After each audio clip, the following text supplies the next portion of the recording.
Hello, Chad Hirschberger here. It is a gorgeous day. We're taping this on Thursday, and we are starting here at the Chapel of the Holy Spirit. So we did a hike here already, but we are going to go from here to a different place. I have my hiking buddies with me. Hi, Claire and Aaron.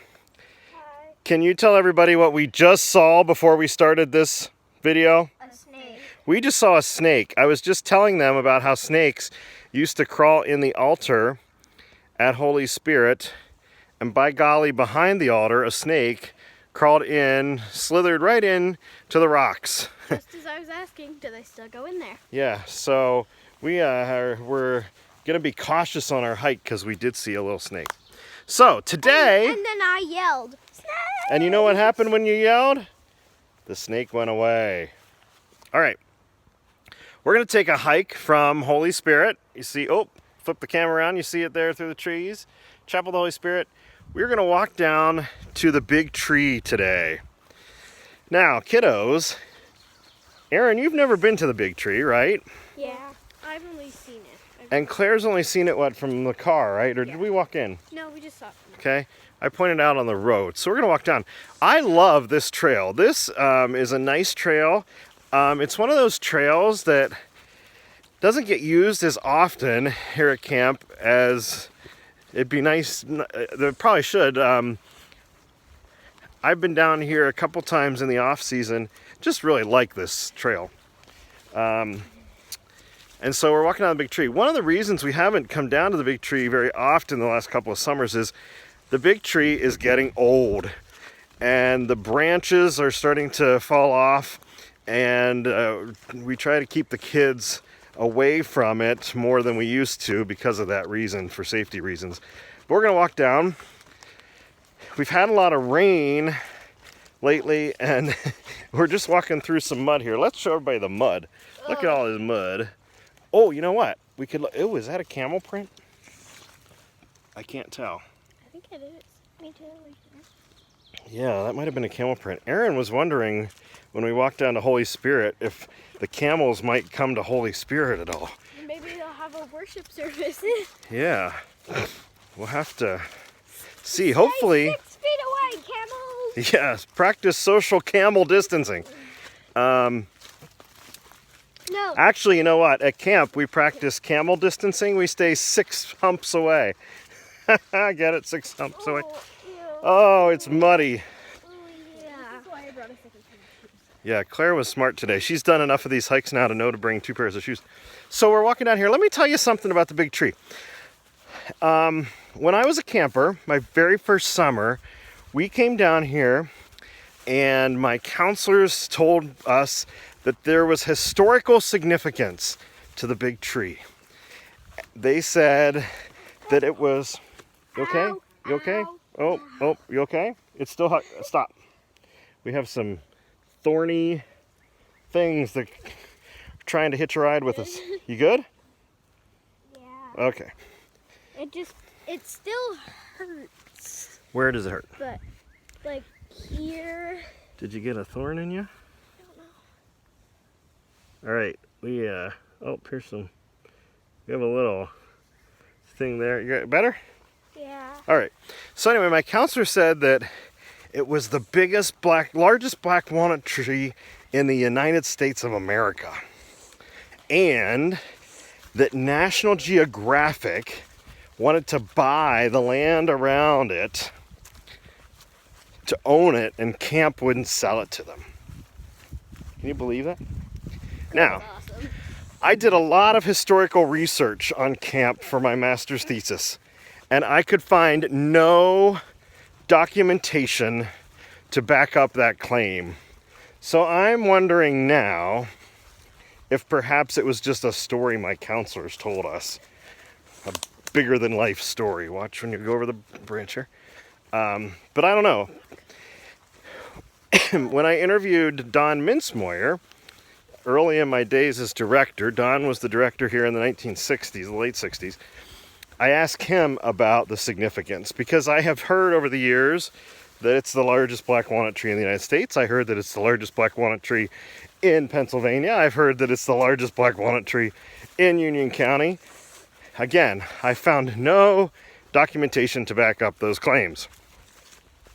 Don Mintzmoyer told me that the reason it is significant is because its wingspan, meaning how, when you look at it, how wide it is with the branches, is bigger, longer than its height.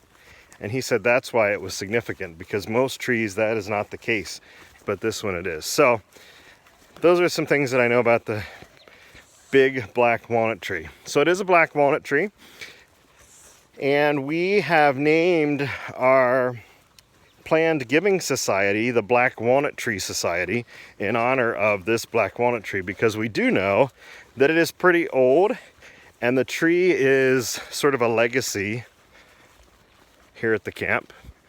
And I'm gonna pan over. It's right over there through the trees. Oh, that big one. Okay, it's the big one.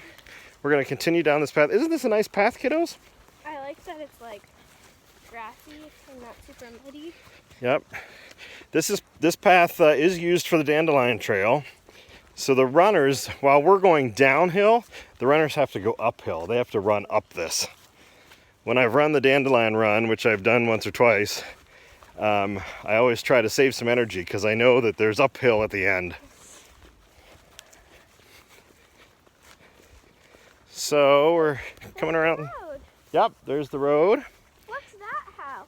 That's the block building. The creepy building that you don't like. Gotta watch out here. You okay? Stick. So here you go. Here's the big black walnut tree. Whoa. see it?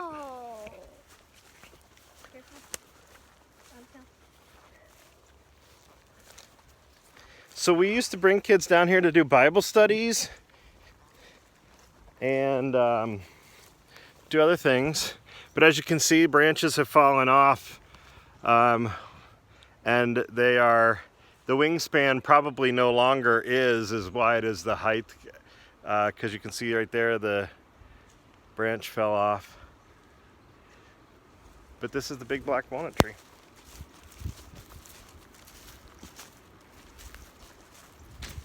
Oh, we should probably, if we got some staff down here, we probably could clean up the branches that have fallen off. Maybe we should collect them and sell them. Have a piece of the big black walnut tree. But here it is. Let's look. Stay close by, kiddos. Let's look here. I mean, just look. I wish we could. I don't think the three of us could go around the base of this trunk. Do you think, with our arms? Should we try? No. I mean, it is huge. And look at I mean, it's just a big old tree. Pan up. Here it is. Big black walnut tree. If this ever falls down, I'd want to see how. So you can see, I'll show you, you can see how the branches, these branches have broken off. And there's no, we don't have leaves on it yet, but this tree often is one of the last to get leaves. So we don't know how long we're gonna have the big black walnut tree, but there it is. So while we're here, we'll do two more things while we're here. Aaron, you asked about this building. Let's walk over to this building. No. We're not gonna go in. This is the block house, the block building. This is not used for anything anymore. I think, you're not coming over? No. Okay. I think there might be an old canoe in there, but the block building was used as storage. The mowers used to be kept here, canoes used to be kept down here before we had a maintenance shed and some other places, but now it just sits.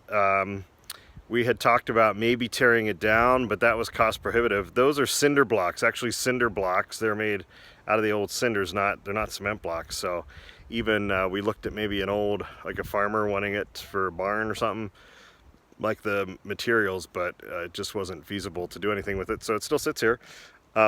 Someday, we had talked about someday maybe making this a little area, like a picnic area. tearing that down, making this like a little picnic grove, but those plans never came to fruition as other things came up that we wanted to do more. So here we are. Wide shot of the big black walnut tree. You can see how big it is compared to my children's height. Pretty big. So I'm glad you could come along with us for our latest hike. And hopefully you got the email this week about decisions that the board made for summer camp. We indeed are going to try to have summer camp, but we will not be starting until July. We're going to look at a condensed schedule. I hope to have some information soon on what that looks like. And the board is going to meet before the end of May to decide if it's viable to have all of the programs in July into August, as we hope to at this point. We're also waiting for some guidelines from the state and the CDC. We're hoping those come out next week so we know if we do have camp, how we should prepare and things that we should do. So keep tuned to all the various camp communication channels, and we will be back next week with another hike. We're not sure where we want to hike to, and we're not sure if the kids are going to come, but if you have a suggestion on where we should hike, let us know. And before we go, Claire, we were talking this morning, what would it look like if we did a virtual camp this summer? What are some of your ideas? You could still have like pool time, and you would turn off your video and get changed into your swimsuit, and then you would get into your bathtub and have pool time. So maybe have a Zoom meeting and then turn it off, change, get into your bathtub. You could have lunch together, but you'd have to make your own lunch. Those are some of your ideas. So we'll see how the summer pans out. So as we end this video, I'm going to have a picture of the big tree, and I want to sing a song for you to close our video today. This song has been going through my head. It does this time of year, and I thought you'd enjoy hearing it.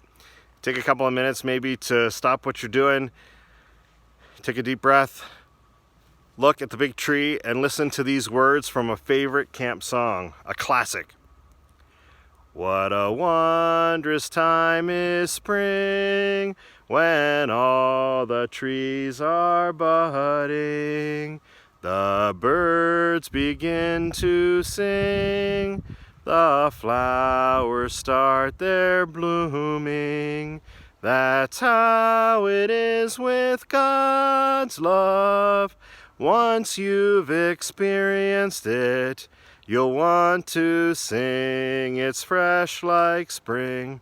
You'll want to pass it on. God's peace be with you today and every day.